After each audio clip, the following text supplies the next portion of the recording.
तो ना यार कंपाउंड इंटरेस्ट का ये क्वेश्चन है जिसमें सिंपल इंटरेस्ट मिक्स होके आता है। मोस्ट ऑफ द टाइम तुम्हारे जो आईबीपीएस पीओ के या एसबीआई पीओ के एग्जाम्स होते हैं उनके अंदर पूछा जाता है ये कि भाई कंपाउंड इंटरेस्ट है कुछ पैसों के ऊपर 2 सालों में जो कि बन जाता है 832, और अगर वही तुम लोगों का सिंपल इंटरेस्ट पे चेक किया जाए तो कितना बन जाता है 800।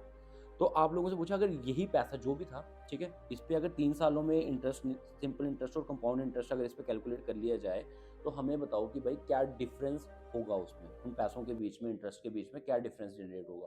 तो सिंपल है यार करने का, क्लास में तो मैं बता देता हूँ शॉर्टकट, तो यहाँ पे भी देख लो कैसे करना होता है।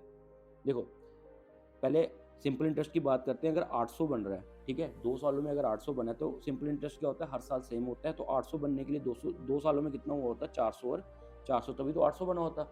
अगर यहीं पे ये कंपाउंड इंटरेस्ट पे बात की जाए तो कितना बना है, 832, ठीक है। तो इस हिसाब से अगर देखा जाए, देखो 400 ब्याज हो गया, 400 इस बार भी ब्याज दिया होता और 32 रुपये एक्स्ट्रा दिख रहे हैं। 32 रुपये एक्स्ट्रा दिखने का मतलब क्या हुआ कि भाई आपको इंटरेस्ट पे इंटरेस्ट लगा है।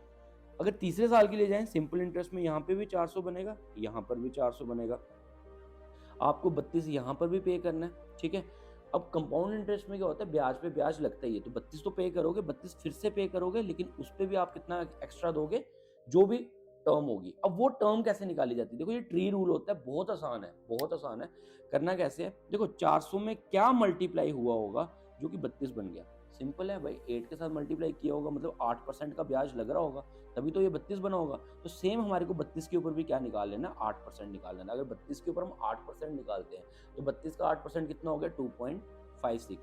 तो अगर तुम लोगों से 3 साल का डिफरेंस पूछा जा रहा है तो 3 साल का डिफरेंस कितना हो जाएगा आपका, 32 ये 32 ये 32 ये और 2.56 ये, तो कितना डिफरेंस जनरेट हो जाएगा, 98.56। खत्म क्वेश्चन, ठीक है। तो भाई अगर आप लोगों को इसी तरीके से पढ़ाई करनी हो, ये ट्री रूल्स वगैरह ये सब समझने हैं आपको, किस तरीके से शॉर्टकट से निकाले जाते हैं, किस तरीके से क्वेश्चंस को सॉल्व किया जाता है, तो आप करियर फोकस ज्वाइन कर सकते हैं। यहाँ पे आप लोगों को एक कन्फाइंड वे में कोचिंग प्रोवाइड की जाती है जिसमें आप लोग मैक्सिमम क्वेश्चंस जितने भी आपको कॉम्पिटेटिव में होते हैं within 10 seconds to 20 seconds में सॉल्व कर जाएंगे विद कैलकुलेशंस, ठीक है। तो आप लोग विजिट कर सकते हैं करियर फोकस जम्मू या उधमपुर ब्रांच दोनों में। Thank you guys, all the very best.